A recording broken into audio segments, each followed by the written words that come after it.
नमस्कार दोस्तों, मेरा नाम कीर्ति राजपूत है और आप देख रहे हैं मेरा YouTube चैनल कीर्ति विचार। जी हाँ, आज बात करेंगे एक ऐसे टॉपिक पे जो कि क्या ही कहें, महाभारत। महाभारत की ऐसी 10 सीखों के बारे में बात करेंगे कि आपको पता है महाभारत एक ऐसा काव्य है जो कि हजारों साल पहले लिखा हुआ था और दुनिया का सबसे बड़ा महाकाव्य है। लेकिन लोगों को इसकी जानकारी नहीं है। बड़े अच्छे अच्छे लोगों ने नहीं पढ़ा होगा।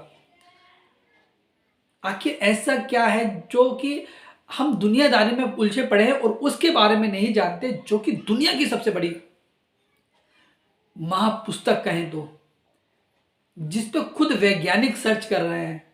वैज्ञानिक शोध करते हैं कि हमने ऐसा कर लिया, वैसा कर लिया, और उस ग्रंथ में पहले से ही लिखा हुआ है कि ऐसा इस टाइम होगा या आप ऐसा करोगे तो ऐसा होगा। तो हम उसकी जानकारियों से फिर भी दूर हैं। खुद लोग उसको सर्च कर रहे हैं।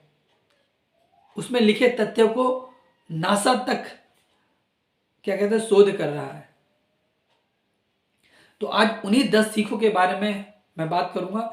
वीडियो बहुत लंबी हो सकती है लेकिन मैं शॉर्ट में बताऊंगा, लेकिन आप उसके बारे में जानकारी जरूर एकत्र करें क्योंकि लंबी वीडियो हो जाएगी। मैं वीडियो को लंबा नहीं करूंगा, सिर्फ तथ्य पे आऊंगा और थोड़ा सा बताऊंगा, और आप उस वीडियो को लास्ट तक जरूर देखें प्लीज।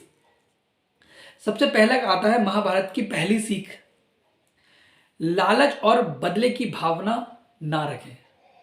जी हाँ, महाभारत का ग्रंथ बताता है कि लालच और बदले की भावना हमें तबाह कर सकती है, हमें नस्ते नाबूद कर सकती है। लालच ही था जो कि महाभारत का युद्ध हुआ। सबको मालूम है कि पहले जो राजा थे वो पांडव थे, और पांडव उनके बाद क्या कहते हैं दुर्योधन महाराज बने। महाराज बनने के बाद उन्होंने जब वो उससे हार गए तो उन्होंने सिर्फ उनसे कहा था कि हमें 5 गांव दे दो। तो उन्होंने कहा था मैं एक सुई की नोक के बराबर भी अपनी एक जमीन ना दूं, भूमि ना दूं। बस इसी बात पे लेकर क्या कहते हैं युद्ध हुआ था। तो लालच ही तो था, कहीं बदले की भावना ही तो थी। तो हमें महाभारत सबसे पहले बताती है कि हमें लालच और बदले की भावना से कोसों दूर रहना चाहिए, वरना हमारे वो रियलिटी है, हकीकत है, जो लिखा है वो हमारी अहम जिंदगी में भी हमें तबाह कर सकती है, हमें बर्बाद कर सकती है, हमें उस रास्ते पे लाके खड़ा कर सकती है जो हमें अंत समय में पछतावा हो कि हमने ये क्या कर दिया। तो उन चीज़ों से दूर रहें, लालच और बदले की भावना से दूर रहें। नंबर 2 टॉपिक पे मैं आता हूं, जो सही है उसके लिए लड़ो। जो सही है उसके लिए लड़ो, अपने हक के लिए लड़ो। किसी भी फील्ड में आप हो, आप जॉब कर रहे हो, आप छात्र हो, आप राजनीति में हो, अगर आपको लग रहा है ये मेरा हक है तो उसके लिए लड़ जाओ, भिड़ जाओ। आपको हक मांगना ही मांगना है। तो ये महाभारत की सबसे बड़ी सीख है कि हक के लिए लड़ो। किसी ने कहा कि अगर आपका कोई दुश्मन नहीं है तो आप उस जगह भी चुप रहे जहां आपको बोलना चाहिए था। तो कहने का मतलब यह है कि महाभारत की सबसे बड़ी सीख है कि अपने हक के लिए लड़ो, ना मर्द बनकर मत बैठो। ये बहुत बड़ा टॉपिक हो जाएगा, सिर्फ मैं इतना ही कहूंगा, अपने हक के लिए लड़ो और जो मांगना है वो मांगो, तुम्हारे हक है ये चीज़ जो भी है। तो महाभारत की सीख बताती है। नंबर 2 टॉपिक आता है, बदलाव की शिकायत मत करो। जो बदलाव है उसको मतलब एक्सेप्ट करो, बदलाव के लिए मत लड़ो। महाभारत बताता है कि जिस तरीके से मतलब पहले पांडव राजा थे, उसके बाद उन्होंने उस चीज़ को एक्सेप्ट किया कि कहते हैं ना कि जरासी देर में रंग, जरासी देर में राजा, जरासी देर में राजा, जरासी देर में रंग।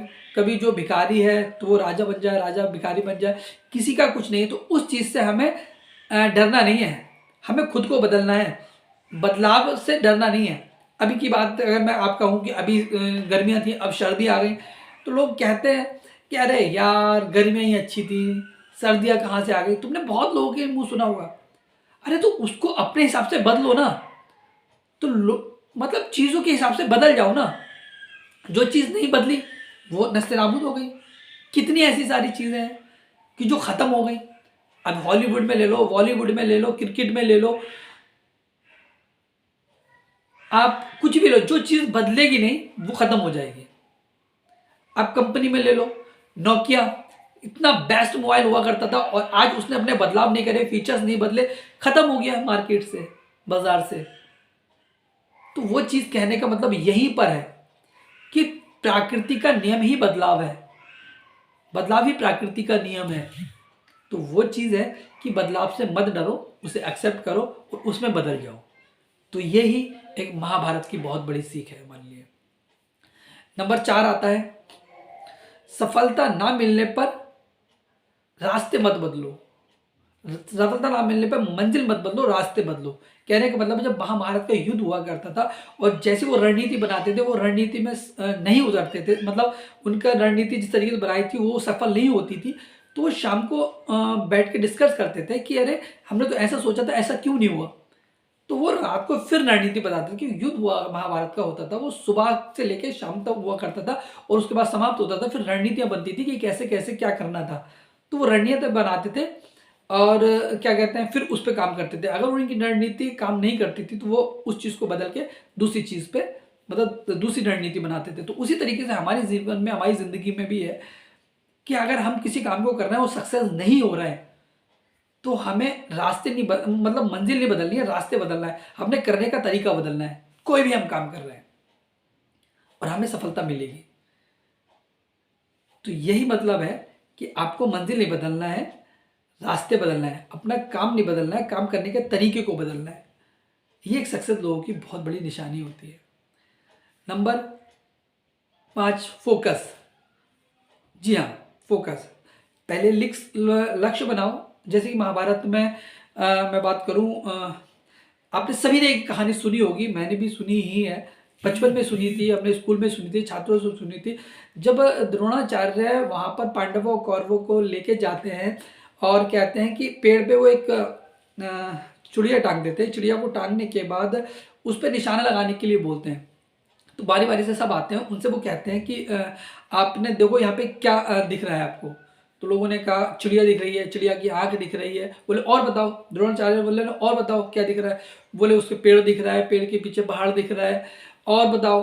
बोले और बहुत सारी चीज़ें उन्होंने बताई कि ये दिख रहा है वो दिख रहा है। तो वही चीज़ है। फिर उनके बाद उन्होंने मतलब सबको एक एक करके बुलाया और सबको भटकाया द्रोणाचार्य जी ने। फिर मतलब अर्जुन को बुलाते, अर्जुन से बोलते बताओ क्या दिख रहा है। बोले मुझे चिड़िया की आंख दिख रही है। बोले और बताओ क्या दिख रहा है। बोले गुरुजी चिड़िया की आंख दिख रही है। बोले और बताओ इधर उधर। बोले सिर्फ और सिर्फ गुरुजी मुझे चिड़िया की आंख दिख रही है। तो वो कहने का मतलब द्रोणाचार्य का था कि कैसे भटकाया जा सकता है। तो वही हमारी असल ज़िंदगी में होता है कि हम जो लक्ष्य पे आते हैं तो लोग हमें भटकाने की कोशिश करते हैं। अरे ये मत कर, मैंने करके छोड़ दिया, इसमें तो ये रिक्स है, इसमें तो ये रिक्स है। 1000 चीज़ें बता देंगे। अगर आपने किसी काम को करने का सोचा तो लोग आपको भटकाएंगे कि ये मत कर ऐसा हो जाएगा, ये मत कर ऐसा हो जाएगा, ये मत कर भैसा हो जाएगा। नहीं, घबराना नहीं है। आपको लक्ष्य बनाना है और लक्ष्य पे फोकस करना है। देखते हैं फिर आपको कौन रोकता है सफल होने से। तो सफलता की सबसे बड़ी निशानी है अपने काम पे फोकस। लक्ष्य बनाओ और फोकस फोकस फोकस।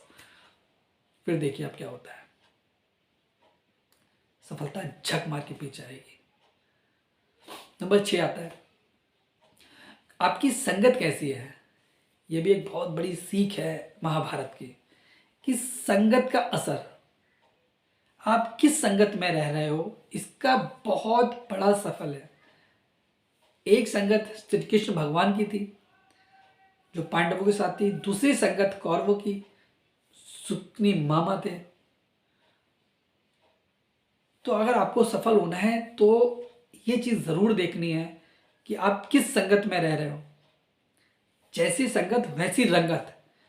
तो ये महाभारत की बहुत बड़ी सीख मैं फिर कहूँगा कि जैसी संगत वैसी रंगत। आप कहाँ रह रहे हो, किन में बैठ रहे हो, किन में उठ रहे हो, किन में बोल रहे हो, चल रहे हो, क्या कर रहे हो, ये चीज़ आप पे विशेष ध्यान देना पड़ेगा अगर आपको सक्सेस होना है तो। नंबर 7 आता है आधी अधूरी जानकारी। ये आता है आप अभिमन्यु। आधी अधूरी जानकारी हमारे लिए मतलब बहुत ज़्यादा दर्दनाक हो सकती है, बहुत ज़्यादा डिफिकल्ट हो सकती है, हमारी जान पे भी आ सकती है।